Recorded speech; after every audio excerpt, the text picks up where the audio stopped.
अस्सलाम वालेकुम students, welcome to our channel.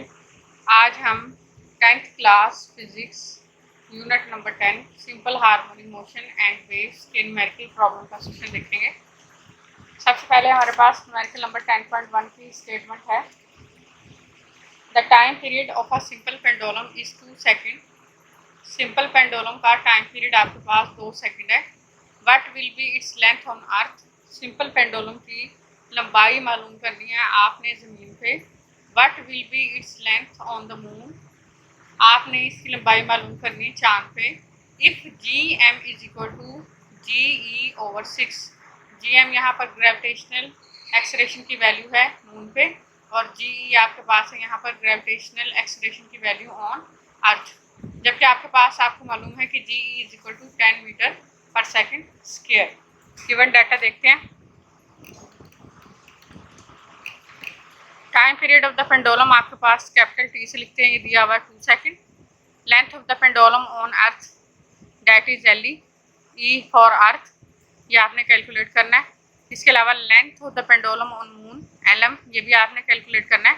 जबकि आपके पास आपको पता है कि ग्रेविटेशनल एक्सलेरेशन की value on the earth is 10 metre per second square. ये आपके पास दिया गया है कि आपके पास चांद पे ग्रेविटेशनल एक्सलेरेशन की वैल्यू अर्थ की वैल्यू का छठा हिस्सा है। तो ये आपके पास आपको पता है कि जी की वैल्यू 10 है, यहाँ पर आप 10 लगाएंगे, 10 डिवाइडेड बाय 6 करेंगे तो ये आपके पास आ जाएगा 1.67 मीटर पर सेकेंड स्क्वायर। तब आपके पास सिंपल पेंडुलम का टाइम पीरियड निकालने का फार्मूला आपके पास है T is equal to 2 pi square root l e over g. तो यहाँ पर आपने क्या निकालना है, लेंथ निकालनी है आपने पेंडुलम की। तो आपके पास दोनों साइड का आपने स्क्वायर लेना है। दोनों साइड का स्क्वायर लेने से आपके पास ये वाला जो स्क्वायर रूट है वो कैंसिल हो जाएगा। तो यहाँ पर t square is equal to 4 pi square l e over g. यहाँ पर आपने एल ही कैलकुलेट करना है, तो जी यहाँ पर जाके मल्टीप्लाई हो जाएगा टी के साथ और 4 पाई डिवाइड हो जाएगा। तो ये आपके पास एल ही आ गया। अब आपके पास टी की वैल्यू कितनी थी, 2 थी, 2 का स्क्वायर लेंगे, जी आपके पास 10 था, यहाँ आपके पास 4 आ गया है, पाई की वैल्यू आपने 3.14 लगा दी। अब इस इक्वेशन को सॉल्व करने के बाद आपके पास एल की वैल्यू आ जाएगी 1.014 मीटर। यह आपके पास आ गई length of the pendulum on earth. Similarly आपने बिल्कुल वैसे ही निकाल लेनी है length of pendulum on moon. T is equal to 2 pi under L M over g m. यहाँ बस डिफरेंट क्या, आपने जी एम की वैल्यू लगानी है 1.67। यहाँ पर सिमिलरली वैसे ही हमने क्या करना है, दोनों साइड का स्क्वायर ले लेना है। स्क्वायर लेने के बाद आपने इस इक्वेशन को सिंप्लीफाई करना है जैसे पीछे किया था, L M is equal to T square g m over 4 pi square. अब यहाँ आपने टी की वैल्यू 2 लगा दी, जी एम आपके पास 1.67 है, 4 आ गया, पाई की वैल्यू आपके पास 3.14 है। इस इक्वेशन को सॉल्व करने के बाद आपके पास आएगा 0.169 मीटर। राउंड ऑफ करने के बाद आपके पास आ जाएगा 0.17 मीटर। ये आपके पास आ गई length of pendulum on moon. Next हमारे पास है numerical number 10.2। Pendulum of length 0.99 metre is taken to the moon by an astronaut. एक एस्ट्रोनॉट आपके पास पेंडुलम को, जिसकी लंबाई 0.99 मीटर है, चांद पे ले जाता है। The time period of the pendulum is 4.9 second. Pendulum का टाइम पीरियड आपके पास है 4.9 second. What will be the value of ji on the surface of the moon. आपने जी की वैल्यू कैलकुलेट करनी है चांद के ऊपर। गिवन डाटा देखते हैं। Length of pendulum on moon is equal to L M, M for moon 0.99 metre. Time period आपके पास दिया गया था capital T 4.9 second. Gravitational acceleration on moon g m आपने कैलकुलेट करना है। अब आपके पास टाइम पीरियड निकालने का फार्मूला है T is equal to 2 pi under L M over g m. अब आपने यहाँ पर जी एम कैलकुलेट करना है, तो आपने क्या करना है, दोनों साइड का स्क्वायर ले लेना है।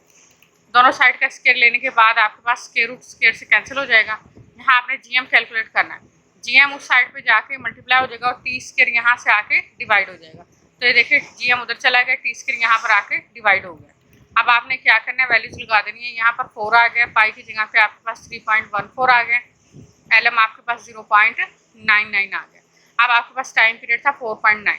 अब आपने क्या करना है, इसका स्केल लेना, ऊपर वाली वैल्यूज को मल्टीप्लाई करना है, डिवाइड कर देना है इसके स्क्वायर से। तो ये आपके पास आ जाएगा जी एम आ जाएगा 1.626 metre per second square. Round of करने के बाद आपके पास आ जाएगा 1.63 मीटर पर सेकेंड स्क्वायर। ये आपके पास वैल्यू आ गई ग्रेविटेशनल एक्सलेरेशन की on the surface of the moon. Next आपके पास है न्यूमेरिकल नंबर 10.3। न्यूमेरिकल नंबर 10.3 की स्टेटमेंट आपके पास है, find the time period of a simple pendulum of 1 metre length. आपने सिंपल पेंडुलम का टाइम पीरियड कैलकुलेट करना है जिसकी लंबाई आपके पास 1 मीटर है, placed on the earth and the moon, जो कि ज़मीन और चांद दोनों पे रखा गया है। The value of the g on the surface of the moon is 1/6 of its value on earth. आपके पास जी की वैल्यू ज़मीन पे और चांद पे ज़मीन की निस्बत 6 गुना कम है, तो where g is equal to 10 metre per second square, और ज़मीन पे आपके पास जी की वैल्यू कितनी है, 10 मीटर पर सेकेंड स्क्वेयर। अब आपने क्या कैलकुलेट करना है, टाइम पीरियड कैलकुलेट करना है।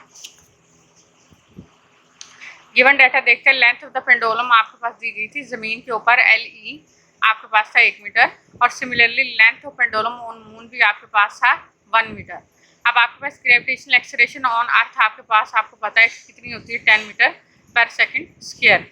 Similarly gravitational acceleration on the surface of the moon GM आपके पास है उसका छठा हिस्सा, तो G इज इक्वल टू 6 आ जाएगा। G आपके पास 10 है, तो 10 से डिवाइड करेंगे हम 6 को, तो ये आ जाएगा 1.67 metre per second square. Next आपने टाइम पीरियड कैलकुलेट करना है on the earth, that is TE for earth, and time period on the surface of the moon that is M for moon. अब हमने पता है कि सिंपल पेंडुलम का time period निकालने का फार्मूला क्या है, T is equal to 2π/L/G। तो यहाँ पर हमने अर्थ के लिए E लगा दिया और यहाँ पर मून के लिए हमने M लगा दिया। अब जस्ट आपने वैल्यूज पुट करनी है, यहाँ पे 2π आ गया है, LE हमारे पास 1 है, तो 1/10 करेंगे, उसका अंडर लेंगे, पाई से मल्टीप्लाई करेंगे, 2 से मल्टीप्लाई करेंगे, तो ये आपके पास आ जाएगा 1.9 सेकेंड। तो राउंड ऑफ करने के बाद आपके पास ये कितना आ जाएगा, 2 सेकेंड। तो ये हमारे पास टाइम पीरियड आ गया है on the surface of the अर्थ। तो सिमिलरली यहाँ पर LM क्या था हमारे पास 1, यहाँ सिर्फ हमारे पास G की वैल्यू चेंज होगी मून के ऊपर जो कि थी 1.67। तो सिमिलरली आपने वैसे इसको करना है, 1 को इससे डिवाइड करके उसका स्क्वायर रूट कैलकुलेट करने में आप उसको पाई से और 2 से मल्टीप्लाई करेंगे, तो ये आपके पास आ जाएगा 4.85 सेकेंड। राउंड ऑफ करने के बाद आपके पास आ जाएगा ये 4.9 सेकेंड। तो ये आपके पास टाइम पीरियड कैलकुलेट हो गए हैं अर्थ के ऊपर और time period on the surface of the moon. Next हमारे पास है 10.4। न्यूमेरिकल नंबर 10.4 की स्टेटमेंट है, अ simple pendulum completes 1 vibration in 2 second. एक सिंपल पेंडुलम अपनी एक वाइब्रेशन 2 सेकंड में मुकम्मल करता है। कैलकुलेट इट्स लेंथ, आपने इसकी लंबाई मालूम करनी है, जबकि आपके पास G की वैल्यू दी गई है 10 metre per second square. Time period of the pendulum हमारे पास दिया गया T is equal to 2 second. Gravitational acceleration की वैल्यू दी हुई है हमें G 10 metre per second square. आपने लेंथ ऑफ पेंडुलम निकालनी है on the surface of the earth, that is LE। अब हमारे पास फार्मूला क्या है टाइम पीरियड निकालने का, T is equal to 2π/L/G। अब यहाँ पर क्या करेंगे, दोनों साइड का स्क्वायर लेंगे, squaring on both side. Square लेने से आपके पास ये स्क्वायर रूट स्क्वायर से कैंसिल हो जाएगा। अब यहाँ आपने लेंथ निकालनी है, तो G जो है यहाँ पर डिवाइड हो रहा है तो वहाँ T के साथ जाके मल्टीप्लाई हो जाएगा, और 4π यहाँ मल्टीप्लाई हो रहा है तो वहाँ जाके डिवाइड हो जाएगा। तो यहाँ आपने क्या करना है, T की वैल्यू लगा देनी है, G की वैल्यू 10 लगा देनी है, 4 आ गया है, पाई की वैल्यू आपके पास 3.14 है। अब आपने इसको सॉल्व कर लेना है, इसको सॉल्व करने के बाद आपके पास लेंथ आ जाएगी 1.014 मीटर। ये आपके पास लेंथ ऑफ पेंडुलम आ गई on the surface of the earth. Next आपके पास है numerical number 10.5। If 100 waves pass through a point of medium in 20 second, अगर आपके पास किसी भी मीडियम के पॉइंट से 100 वेव्स गुजर रही हैं 20 सेकेंड में, what is the frequency and the time period of the wave. तो इन वेव्स की फ्रीक्वेंसी और टाइम पीरियड क्या होगा। If it's wavelength is 6 centimetre, अगर इस वेव की वेवलेंथ 6 सेंटीमीटर हो तो आपने कैलकुलेट करनी है वेव स्पीड। तो गिवन डाटा हमारे पास देख लेते हैं क्या है। Number of waves is equal to small N is equal to 100। हमारे पास गिवन डाटा में था कि 100 वेव्स गुजर रही है मीडियम में से, और कितने टाइम में गुजर रही हैं, 20 सेकंड में। फ्रीक्वेंसी आपने कैलकुलेट करनी है स्मॉल है, टाइम पीरियड आपने कैपिटल T कैलकुलेट करना है। वेवलेंथ आपके पास दी गई लैम्डा 6 सेंटीमीटर। सेंटीमीटर के मीटर बनाने के लिए आपने इसे 100 से डिवाइड किया, 0.06 मीटर आ गया। इसके अलावा आपने कैलकुलेट करनी है wave speed, that is V। अब आपके पास फ्रीक्वेंसी की डेफिनेशन आपके पास क्या है, नंबर ऑफ वाइब्रेशंस पर सेकंड। एक सेकंड में वाइब्रेशंस की तादाद को फ्रीक्वेंसी कहते हैं, यानी कि एक सेकंड में किसी भी मीडियम से जो वेव्स गुजरेंगी वो आपके पास फ्रीक्वेंसी होगी। तो आपके पास क्या है, number of waves divided by time. तो नंबर ऑफ वेव्स के लिए n है, टाइम के लिए t है। वेव्स आपके पास कितनी गुजरी थी, 100, और टाइम आपके पास था 20। अब जब आपने इसको डिवाइड किया तो आपके पास फ्रीक्वेंसी आ गई है 5 हर्ट्ज। ये आपको पता है कि टाइम पीरियड क्या है, time period is the reciprocal of frequency. तो t इज इक्वल टू आ जाएगा 1/f के बराबर। f आपके पास था 5, 1/5 करेंगे तो 0.2 सेकेंड आपके पास टाइम पीरियड आ जाएगा। इसके अलावा आपके पास वेव इक्वेशन है v is equal to F lambda. यहाँ पर आपके पास f क्या है, हमारे पास 5 था, लैम्डा आपके पास 0.06 था। तो दोनों को मल्टीप्लाई करने के बाद आपके पास आ जाएगी वेव स्पीड। वेव स्पीड आपके पास निकल आएगी 0.3 मीटर पर सेकेंड।